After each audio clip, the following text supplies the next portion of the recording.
1,000. 250,000 of Chinese died because the Doolittle Raid did very little damage to Japan in terms of loss of life, in terms of physical damage. But of course, it's a huge morale booster to the US. But China, the Chinese people suffered the most. So that reminded me, saving China is actually saving the US. That is so true. So finally, but not the least, we have our speaker from Taiwan. This is Jonna Lei. So I do want to say, before, I grew up in China. When we told about the war was only fought by the communists. Later on, we realized on the front lines, there are all KMT forces. And the communist forces actually are in the rear. And we recently did an event in terms of how many Chinese generals died during the war of resistance against the Japanese. More than 800 generals from the KMT side died during the fight. Only one Chinese general from the communist side died, and that's Sichuan. So we'll hear a very different perspective from Jonna Lei. So Lei Qian, the floor is yours. Thank you, Professor Liu. I'm very honored to be here to pay tribute to friends and descendants of heroes, and even heroes themselves. Coming from Taiwan, I actually have two different roles. And the first one, and I happen to have one of Madame Chiang Kai-shek's picture with me in one of my flyers. I'm heading the National Women's League, which she founded in 1950 when she went to Taiwan to help ease the pain of a post-war Taiwan reconstruction. National Women's League with Madame Chiang Kai-shek is still upholding all her beliefs, including her work during the Second World War. So I'm just holding this picture because I thought a lot of you would recognize this picture. A remarkable woman during incredible hardship. So I'll start by telling a perspective of women during war, and then I'll move on to a little bit about how the China theater really means to the world anti-fascism war. And then finally, probably a few words for ourselves. The first part, starting from Madame Chiang Kai-shek's work, he's definitely a leader. And when she saw the country in need of building an air force in order to have a credible defense, she took upon herself, including all her connections. She went and got the Flying Tigers. She went to the United States and asked for help from the Congress, from the leaders. So those people who knew her, even today, I saw very old soldiers coming to our building and saw her picture. They would stand up and salute. They call her Secretary General because she was considered the Secretary General of the ROC Air Force. And she's not just a wife, she's definitely a leader. Her role in Cairo, in all these negotiations, were well documented.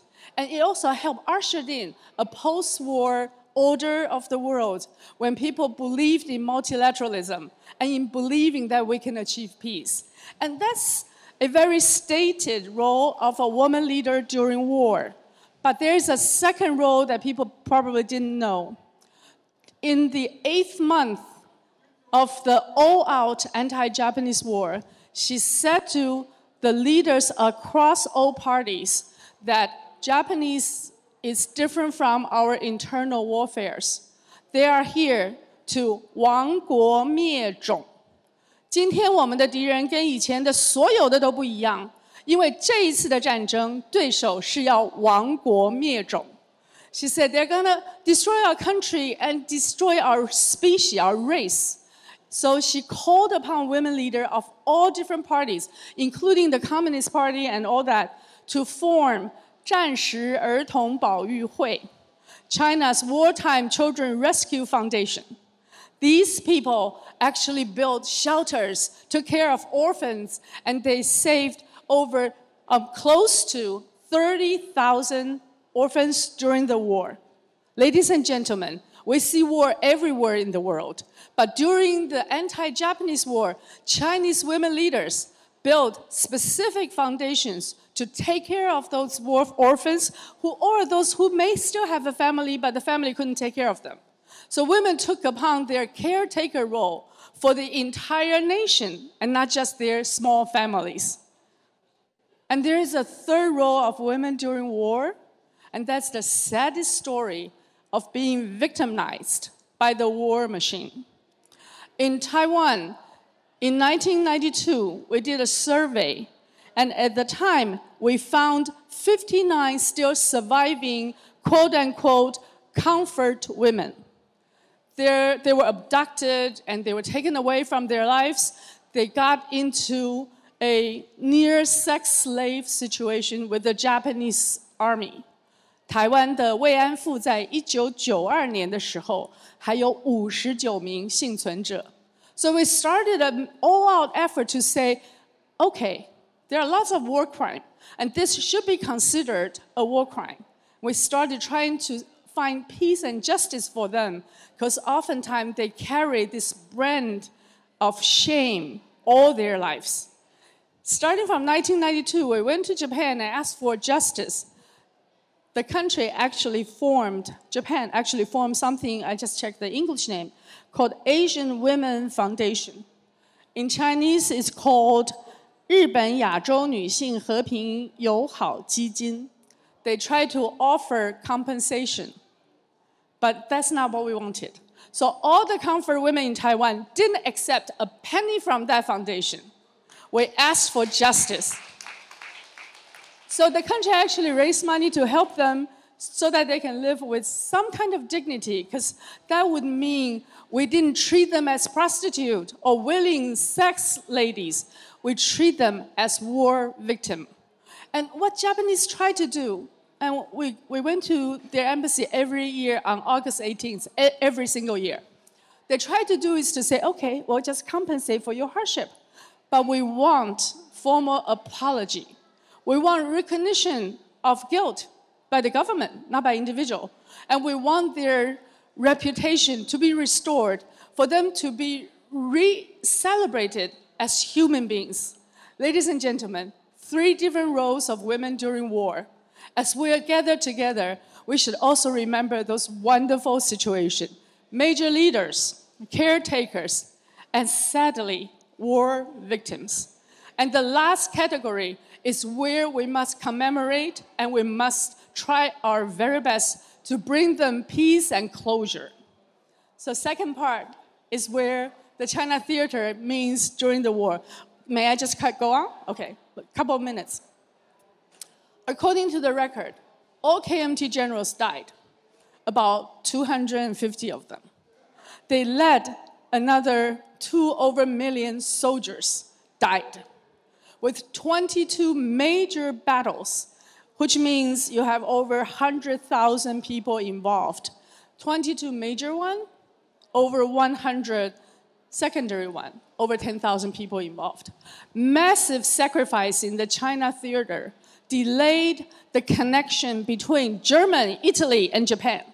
Germany, Italy, and Japan was supposed to congregate. Europe is supposed to under the German and Italian order, and Asia is supposed to under a Japanese order. The China theater delayed that overall game plan. By 1940s, Japan pretty much decided that wouldn't go northern route, they would go in the south. So there were 2 different directions. One, of course, everybody knows, especially here from the United States, went to Pearl Harbor. But at the same time, roughly within 2 weeks, there's another route going westward, trying to move from Southeast Asia through India and connect with Germany and Italy. One of the major battles was in Burmese called Ren'an-Qiang. And that's one of almost forgotten battle until 1992 when Madame Thatcher went to United States, because the one who fought it was still alive at the time.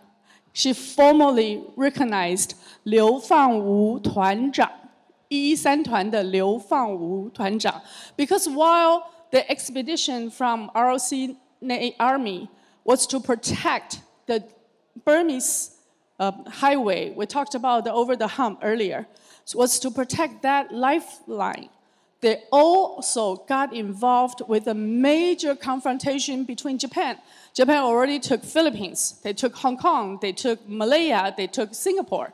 And they have made a deal with Thailand to go through Thailand, went to Burmese, and the English commander has already surrendered. They were supposed to surrender from Burma, went to India to consolidate their confrontation front line in India. 7,000 English soldiers, 7,000, with some American reporters and missionaries, were trapped in a place called Penghu River, because its delta is very soggy and it's very dangerous. 流放吴团长113团远征军 with 800 people fought 4,000 Japanese soldiers, rescued 7,000 British soldiers and American reporters and missionaries. Ladies and gentlemen, incredible event that prevented the overall connection between Germany, Italy, and Japan in the most untold story, or at least one of the most untold stories during the Second World War. Incredible. Another incredible event was the surrendered British soldiers in Hong Kong was being transported to Japan as slaves. That ship was a cargo ship called Lisbon Maru, 里斯本丸. Fang Li导演 recently did a documentary. That particular cargo was not marked, so it was torpedoed by the US submarine.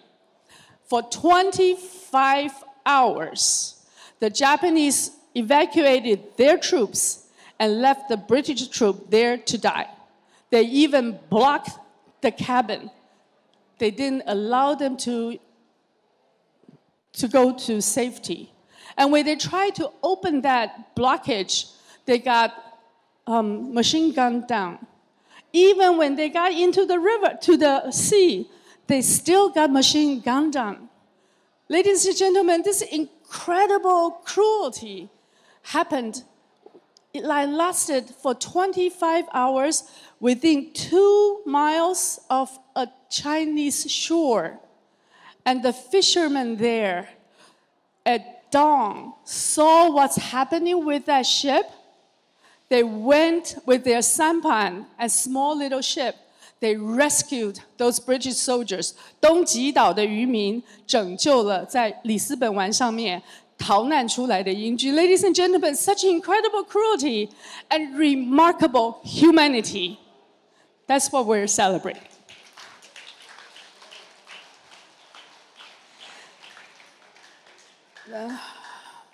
I always cry because when I think about it, how could that happen to human beings?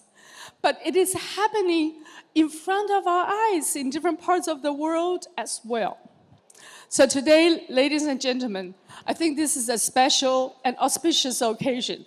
In 1 hour, from just now to now, I met Charlene, I met Jim, and I met Luo Ming. I met all these ladies and gentlemen and remarkable panelists. We here are kindred spirits, fighting, asking, and remembering war, but also hoping and fighting for peace. So let me quote one of my favorite poets. That's Lord Tennyson's, who wrote Ulysses. Of course, you'll remember. He wrote because this is something that he fictionized. So that Ulysses, when he got old and he sat in front of the fireplace and said, okay, do I just go die or do I still fight? This is about an aging hero. And he said, for us who have challenged God, we cannot just let things happen and go quietly. So he said, we must once again fight and gather our might to go to the new direction. For our purpose holds to sail beyond the sunset and bath of all the western stars until I die. To strive, to seek, to find, and not to yield. So ladies and gentlemen, kindred spirits, even though I'm also quite old, but for our purpose holds. Let's fight for peace, to strive, to seek, to find, and not to yield. Thank you very much. Yeah, that was excellent. I think our time is running out. I would like all of you to join me to give a round of applause to our 5 speakers. And we're moving on to the next. So we have people who want to donate paintings to the USS Hornet and also to the Pacific War Memorial Hall. And Betty will preside over the ceremony. Betty?